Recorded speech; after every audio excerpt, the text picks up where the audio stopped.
میرے ایک انکل بیمار ہو گئے تھے. عمر کافی تھی مگر ان کی باتوں میں ابا سے محبت باقی تھی. میں نے ان سے پوچھا انکل اپنے والد کے بارے میں بتائیں, کیسے تھے, کچھ الگ تھے یا سب کے والد جیسے تھے؟ پہلے وہ مسکرائے, پھر ایک ٹھنڈی آہ بھر کر بولے, بیٹا جب میں 6 سال کا تھا نا تو کہتا تھا کہ مائی بابا is the best father in the world. پھر جب میں 10 سے 12 سال کا ہوا تو مجھے پتا چلا کہ میرے بابا بہت اچھے تو ہیں پر غصہ ذرا زیادہ ہے. مجھ سے انہیں اتنا پیار نہیں, چھوٹے سے زیادہ ہے. ہاں مجھ سے کرتے تھے جب میں چھوٹا تھا, وہ تڑپ جاتے تھے جب میں روتا تھا. پھر جب میں 17-18 سال کراس کر رہا تھا تو ہر بات پر بھڑک جاتے تھے. چھوٹے کی ہر غلطی معاف ہے, مجھے کھری کھری سناتے تھے. مجھے کہتے تھے تم میرا کہنا کیوں نہیں مان لیتے ہو, جس بات سے تمہیں منع کروں وہی کرنے کی ٹھان لیتے ہو. میں ان کی باتیں نہیں مان سکتا تھا. ایک پرانا ذہن نئے ذہن کو کیسے جان سکتا تھا؟ وہ اپڈیٹ نہیں تھے بالکل بھی, وہی پرانی سوچ تھی. گھسے پٹے قصے تھے, ہر بات بور تھی.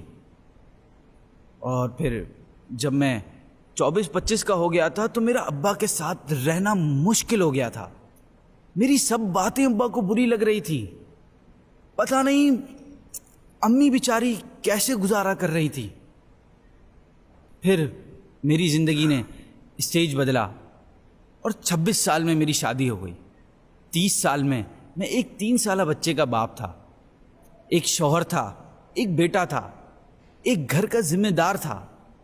اب میں نے نوٹ کیا کہ میری سوچ چینج ہوتی جا رہی ہے. ابا کی سننے لگا ہوں جیسے کوئی ڈیل ہوتی جا رہی ہے. میں کہتا تھا اپنے بچوں کی تربیت اچھی کرنی ہے, جیسے ابا نے ہماری کی تھی ویسی ہی کرنی ہے. پھر اسی کوشش میں 8 سے 10 سال گزر گئے. چند سفید بال میری داڑھی میں اتر گئے. مگر اس سارے عرصے کے دوران مجھے ایک سوال تھا نا جو شدت سے تنگ کرتا رہا. میرے بچے تو سنتے ہی نہیں ہیں میری. بہت کوشش کی ہے, پتہ نہیں ابا نے کیسے ہماری اتنی اچھی تربیت کی ہے. اب جب میں 50 سال کراس کر چکا ہوں تو اس نتیجے پر کھڑا ہوں کہ میرے بابا بہت عقل مند اور دور اندیش انسان تھے. جو فیصلہ جب کیا درست کیا, ہم نادان تھے. یقین جانو اب بھی میں یہی کہتا ہوں, مائی بابا was the best father in this entire world. Thank you for everything.